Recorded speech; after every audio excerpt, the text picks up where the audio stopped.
Assalamualaikum warahmatullahi wabarakatuh. Perkenalkan, nama aku Jodeni Permatasari dari kelas MA20C08 dengan NIM 2010563. Di sini aku ingin membahas tentang pelatihan dan pengembangan SDM.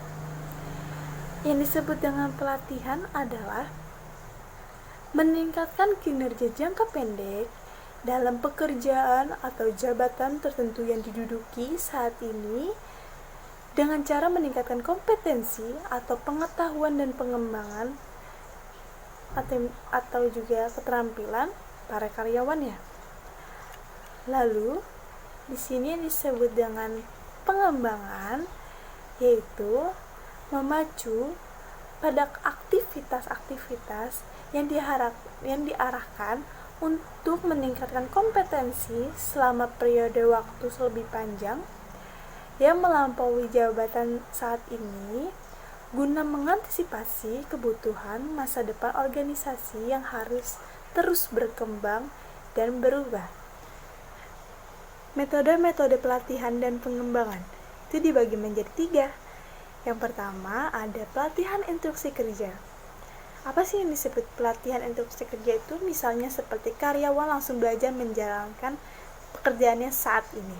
Yang kedua, itu ada rotasi jabatan, yaitu karyawan berpindah-pindah dari satu jabatan ke jabatan lainnya.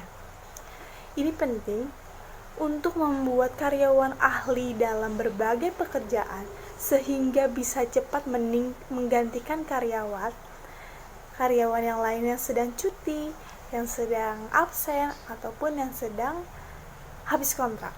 Lalu yang ketiga, ada magang dan coaching. Dengan magang karyawan, belajar pada karyawan yang sudah berpengalaman.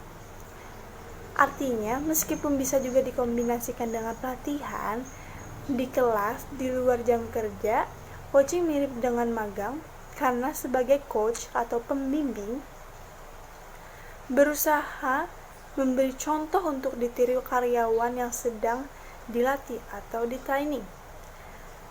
Coaching biasanya dilakukan langsung oleh supervisor atau manajer dari karyawan yang bersangkutan. Lalu ada tujuan pengembangan sumber daya manusia. Itu ada 3. Tujuannya adalah meningkatkan kesadaran diri atau individu. Yang kedua, meningkatkan keterampilan dalam satu bidang atau lebih. Yang ketiga, motivasi individu untuk melaksanakan tugas secara memuaskan. Jadi, pelatihan lebih terarah pada peningkatan kemampuan dan keahlian SDM, yaitu sumber daya manusia kita, organisasi yang berkaitan dengan jabatan atau fungsi yang menjadi tanggung jawab individu yang bersangkutan saat ini. Sasaran yang ingin dicapai dari suatu program pelatihan adalah meningkatkan kinerja individu dalam jabatan atau fungsi saat ini.